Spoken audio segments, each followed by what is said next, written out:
Here is a short info about my engine kill switch of Yamaha FZ.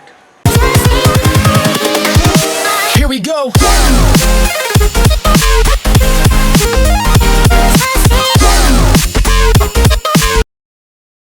This is the engine kill switch, as we all know.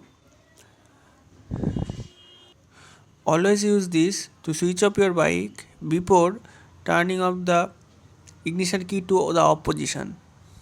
Do not directly switch off the ignition key.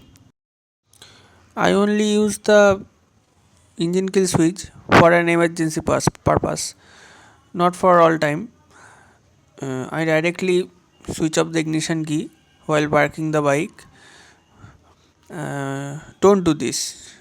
If you didn't use the engine kill switch before switching off the ignition key, the connection of the key to the ignition cuts off and the bike will not start.